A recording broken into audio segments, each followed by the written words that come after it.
Field marshal Saeed Asim Munir کا 2 ٹوک اعلان، کہتے ہیں کہ دہشت گردوں کے ٹھکانے اور سہولت کار مکمل ختم کیے جائیں گے، دشمن خفیہ ایجنسیوں کی پاکستان کو غیر مستحکم کرنے کی کوششیں ناکام ہوں گی۔ مسلح افواج جنگ کی بدلتی نوعیت کے مطابق حکمت عملی کو اثر نو ترتیب دے رہی ہیں۔ جنگیں بیانات یا سیاسی نعرے بازی سے نہیں بلکہ ایمان، اتحاد اور نظم و ضبط سے جیتی جاتی ہیں۔ پاکستان اور کروشیا کے درمیان سیاسی، اقتصادی اور تجارتی تعلقات کو نئی جہت دینے پر اتفاق، تجارت، سرمایہ کاری، تعلیم سمیت مختلف شعبوں میں تعاون بڑھایا جائے گا۔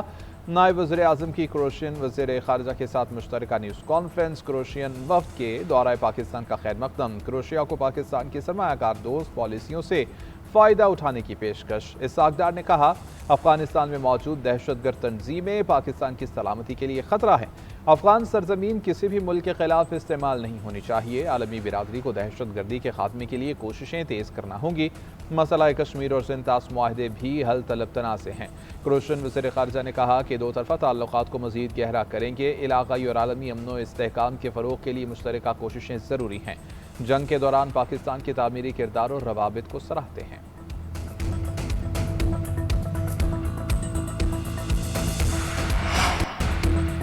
شہید ایرانی سپریم لیڈر کی تدفین کی تیاریاں مکمل، طیارہ شہید سپریم لیڈر اور اہل خانہ کے جسد خاکی لے کر مشہد پہنچ گیا۔ تدفین مشہد میں مقدس روضہ امام رضا کے احاطے میں کی جائے گی۔ عراق میں زائرین کے فقید المثال رش کے باعث تدفین میں تاخیر ہوئی۔ نماز جنازہ اور تدفین مقامی وقت کے مطابق دوپہر 2:30 بجے ہوگی۔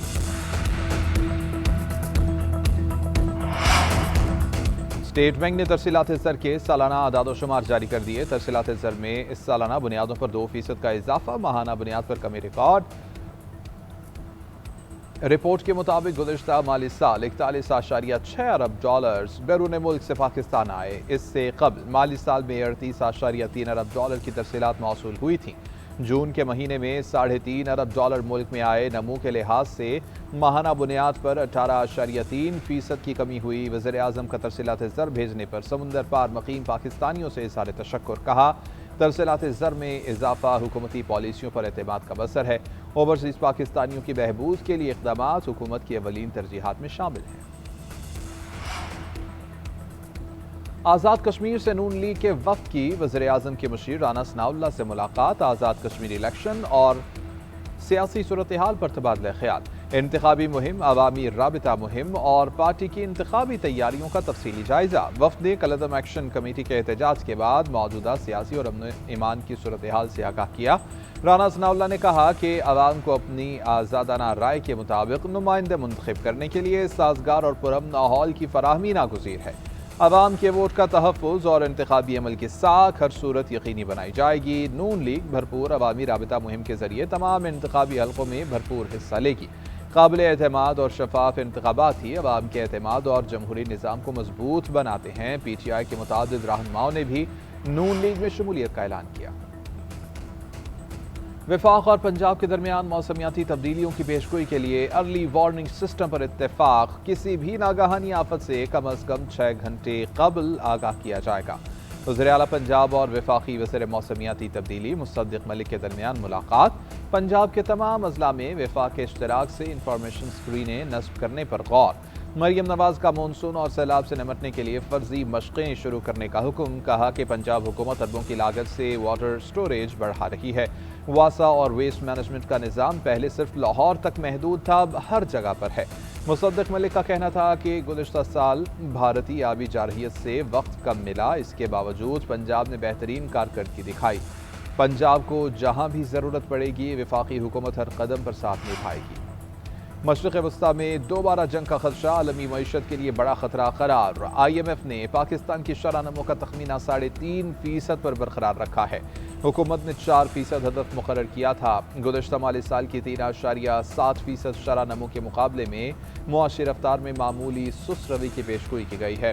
رپورٹ کے مطابق مشرق وسطیٰ میں کشیدگی کے باعث عالمی مہنگائی میں اضافے کا خدشہ ہے۔ رواں سال عالمی افراط زر 4.7% تک پہنچ سکتا ہے۔ خام تیل کی اوسط قیمت $89 فی بیرل پر رہنے کا امکان ہے۔ اب نئے ہرمز میں رکاوٹ پیدا ہوتی ہے تو عالمی توانائی کی سپلائی شدید متاثر ہوگی۔ اس کے اثرات دنیا بھر کی معیشتوں پر مرتب ہوں گے۔ خام تیل کی قیمتیں مفاہمتی یادداشت پر دستخط سے پہلے کی سطح پر۔ امریکی WTI کی قیمت 1.1% بڑھ کر $74 فی بیرل تک پہنچ گئی۔ برطانوی برنٹ کروڈ $78 فی بیرل تک پہنچ گیا۔ مربان کروڈ 6% مہنگا $73 فی بیرل تک پہنچ گیا۔ قدرتی گیس کی قیمت بھی بڑھ کر $3.02 فی MMBTU تک پہنچ گئی۔ امریکی پابندیوں کے باعث ایران کا 6 کروڑ 30 لاکھ بیرل خام تیل سمندر میں پھنس گیا۔ دوسری جانب پاکستان اسٹاک ایکسچینج میں بھی مندی کا رجحان، 100 انڈیکس میں 500 سے زائد پوائنٹس کی کمی، مارکیٹ 1,81,000 کی سطح پر آ گئی۔ کاروبار کا آغاز 1,81,629 پوائنٹ سے ہوا تھا۔ ایران پر موجودہ حملے گزشتہ کارروائیوں سے زیادہ وسیع ہیں۔ امریکی نیوز ویب سائٹ ایکزیوس کا امریکی عہدیدار کے حوالے سے دعویٰ رپورٹ کیا کہ امریکی عہدیدار کے مطابق تازہ امریکی کارروائی کا دائرہ کار منگل کے حملوں سے بڑھ کر ہے۔ درجنوں اہداف کو نشانہ بنایا گیا جن میں فضائی دفاعی نظام بھی شامل تھا۔ امریکی عہدیدار کی خبر ایجنسی روئٹرز سے بھی گفتگو بتایا کہ ایرانی command and control network, ساحلی ریڈار تنصیبات کو نشانہ بنایا گیا۔ بحری جہاز شکن میزائل صلاحیتیں اور 60 سے زائد چھوٹی کشتیاں بھی امریکی حملوں کا نشانہ بنی۔